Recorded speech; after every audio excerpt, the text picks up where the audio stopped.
We are at our last presentation, and it is my pleasure to introduce Scott Levitan. Scott was hired in August of 2017 to lead the Research Foundation as its CEO and president.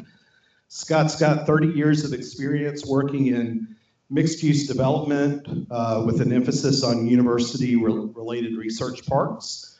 Under his leadership, RTP has entered a new era of transformation while enhancing its reputation as the anchor for innovation in the Triangle region. RTP continues to lead the transformation of the research park community in North America with the acceleration of startup communities, Frontier RTP, the launch of experiential shipping, container retail venue, Boxyard RTP, and the development of today's $1.5 billion downtown Hub RTP. If you haven't seen it, it is fabulous. So with that, Scott's going to talk a little bit about RTP and its future. Scott, thank you for being with us. Thank you. Thank you, Lee. Appreciate it. Yes, sir. Thanks for allowing me to wrap up. I really feel privileged because Matt and Mac have set the groundwork for what I want to say to you. So I hadn't seen Matt's slides before, but we may pass through a couple briefly. Earlier this morning, you learned about why we're here. We really are a 501c4 economic development entity. But what's interesting is I've worked with university-related research parks for a long time. And I always work with one university president. So president of Georgia Tech, president of Harvard. Now I'm privileged to work with 2 university chancellors and 2 university presidents. So it's been a really interesting dynamic. I still don't know how to do that. I wouldn't call myself an expert at that, but that's what presidents and chancellors are supposed to do. So just a little bit about who we are. We are 7,000 acres, and I'm going to show you a slide which will provide some sort of context for what that is. We have 385 companies in RTP.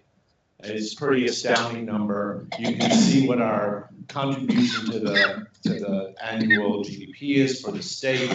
And we do, in fact, we're 78% in Durham and about 22% in Wake County. Durham started, and Wake saw a good thing, and so they provided some additional land in what was previously Morrisville, and they gave us that land. We have 22 million square feet of space today in RTP. And when you drive through, your impression is not that you're looking at a couple of downtowns, 3 times the downtown of Raleigh. Your impression is still that there's a veil of pines, and you don't quite know what's going on behind those pines. And that was what was intended in the 1950s, because your IP walked out the door every day in the 1950s with the people who were working on your campus. The world has changed. Now we have to protect our IP electronically, and we're encouraged to do collaborative research. And RTP had a lot of impact on why the world has changed with regard to university and industry partnership. These are our biggest companies. When I got here, right when I got here, GSK, it was announced that GSK was leaving RTP. And I was like, oh, I've gotten on a sinking ship. Well, no, it's not a sinking ship. It's a ship that's constantly reinventing itself. So the GSK campus, for instance, one of the biggest employers, one of the biggest land sites in RTP, they left. Their campus was bought by a private developer. Within 18 months, that private developer had leased up all the space in that campus. They paid $100 million for the campus, and they sold it for $750 million.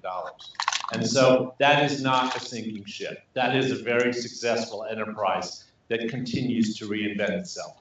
When I got here, IBM was the biggest employer in RTP with about 12,000 employees. Today, Fidelity is the biggest employer. When I got here 9 years ago, they had 2,500 employees, and today they have 9,500 employees on a campus which is busting at its seams. So we will help them figure out what they're going to be. The other thing I think for all of us to appreciate is when you think of other markets against whom we compete, they're known for one thing. Boston is life sciences, Silicon Valley is IT, we may not be number one in any particular industry or research cluster, but what differentiates us as a region is that we're in the top 5 for multiple industry clusters. And the way things are made and invented today, you need that cross-industry, cross-topic collaboration, because as we all know, the iPhone has what, 53 unique patents just for the case. And so that is really our story. That's our sweet spot, and that's what differentiates ourselves from our competition. So I got here. Well, let me go back to. We had 2 things that were assigned to me. We were going broke.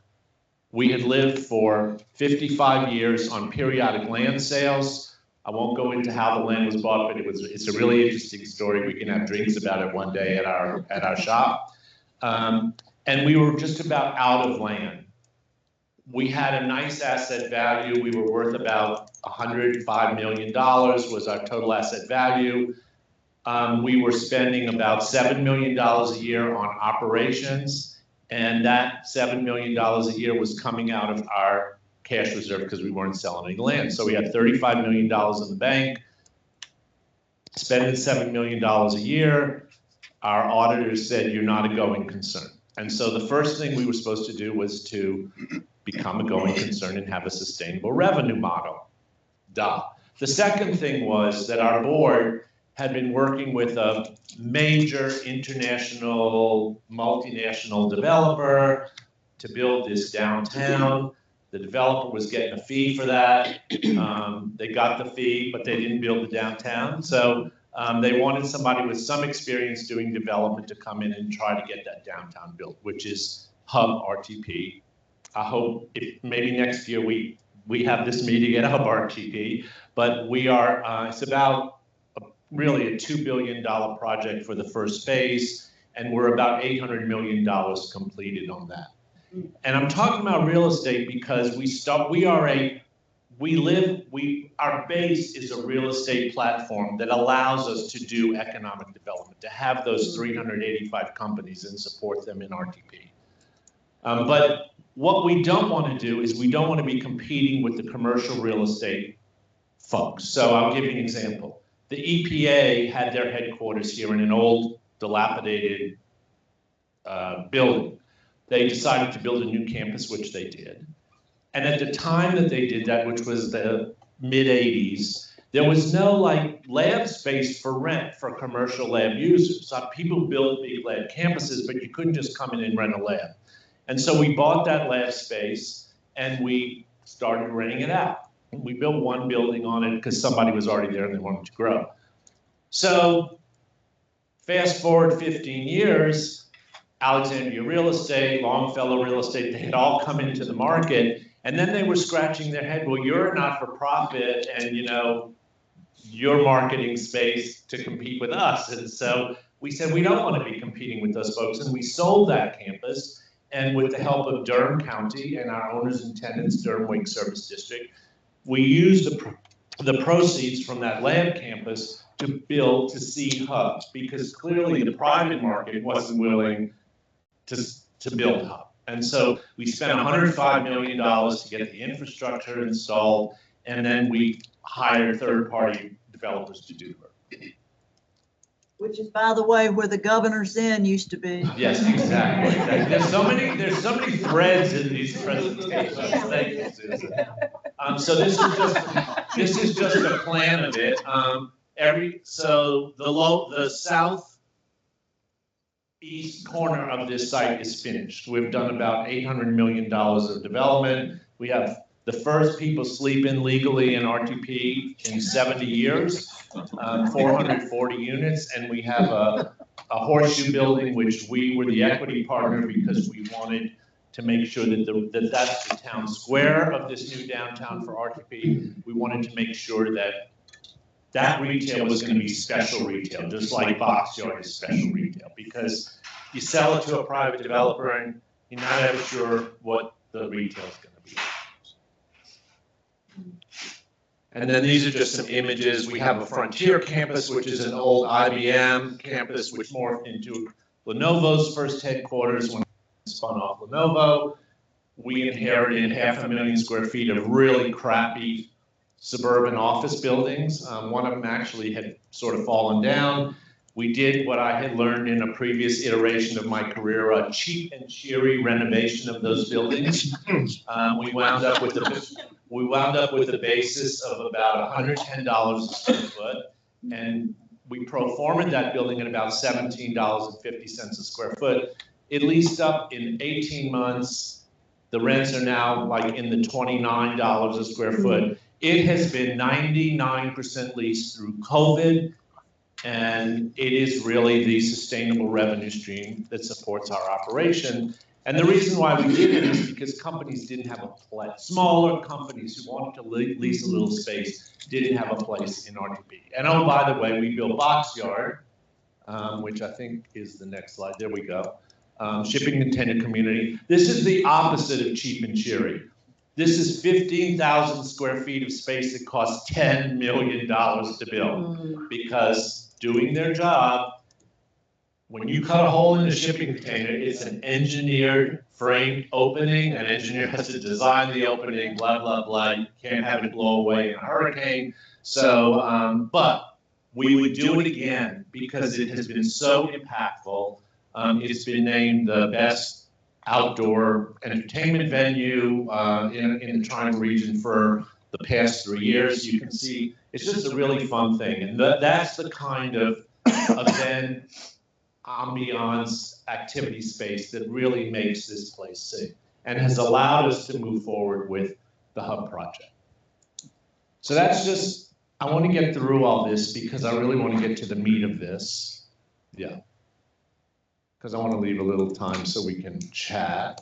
All right, so the future of RTP. We call it RTP 3.0 because it comes after the Hub, which we invented 2.0 after we invented 3.0.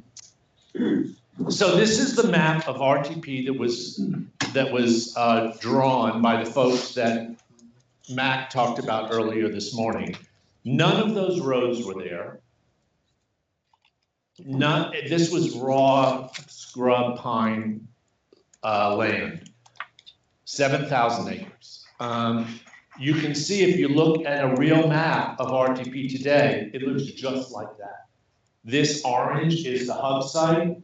This is RTI International, the brain. We're the bronze, we do the dirt. RTI International is the brains. You know, they're doing research and development. And all the rest of Marsville's down here, Durham's up here, Ellis Road is up there actually.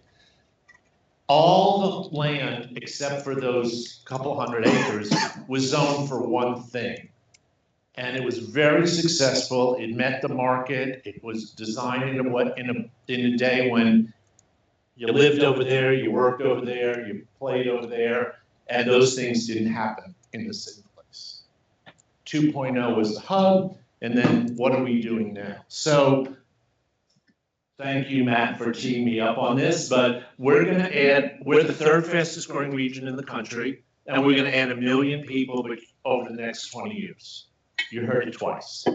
1 million people require 400,000 dwelling units. 400,000 dwelling units over 20 years, straight line math, 20,000 units every year for 20 years. Our current rate of production of housing units, this was last year, because this year we're in a valley.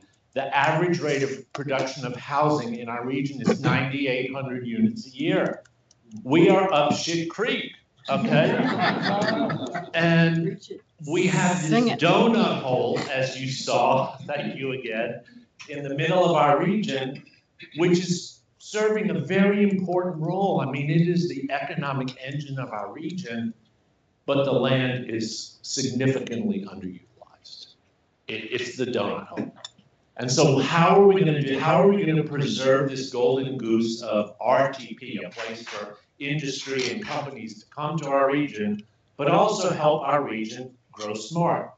Because if we don't do that, for those of you who have been to Salt Lake City, Dallas, Austin, Northern Virginia, that's our future. I promise you. So work with us on this because there's only two options. We learn how to grow smart and densify, And we're still gonna sprawl.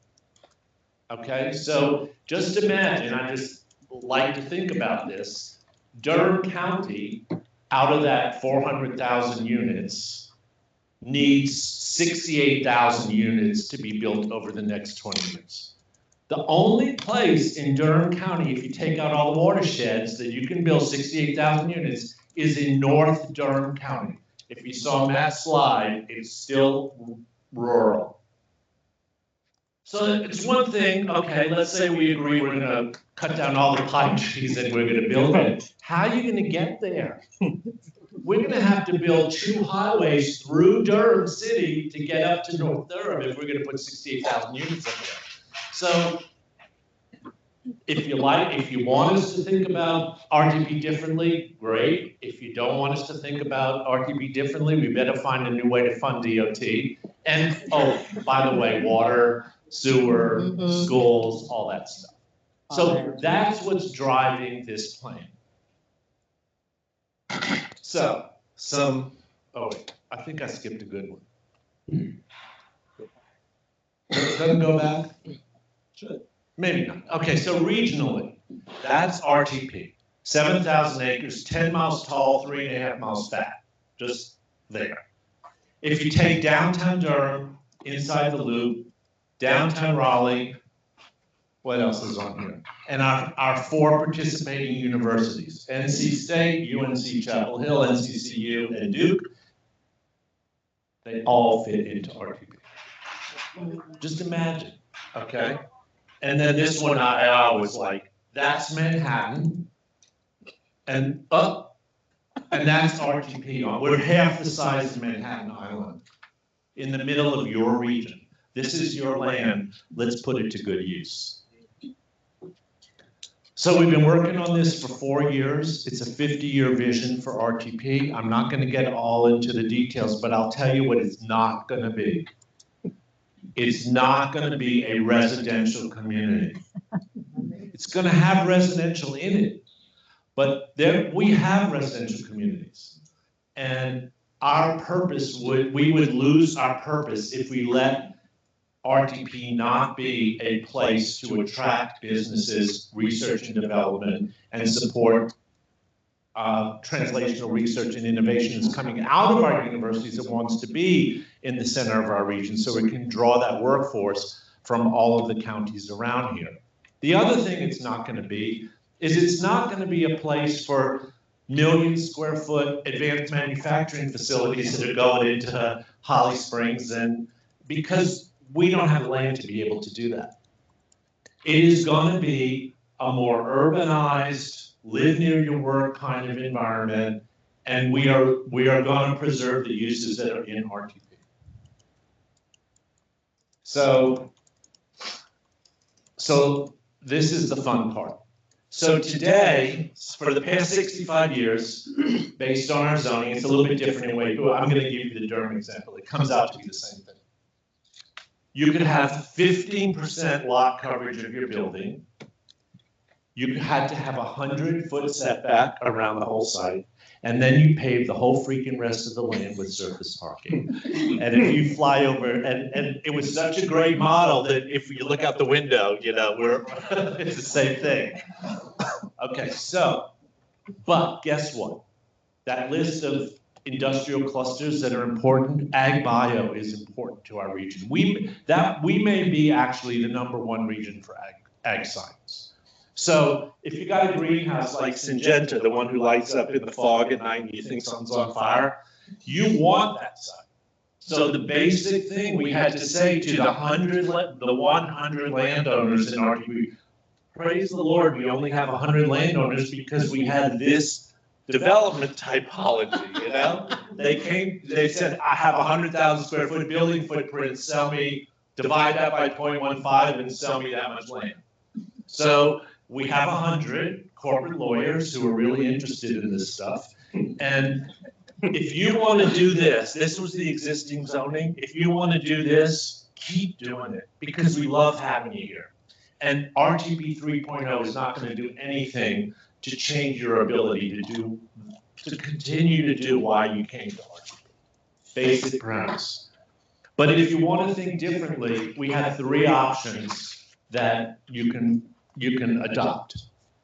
One, you can put the land to better use as a corporate campus. We visited Lilly, we visited other corporate campuses, much more dense. And in this moment in world geopolitical history, there's a lot of repatriation of offshore uses for multinationals who have heard about RTP, who have heard about our workforce quality of living, and they want to be here.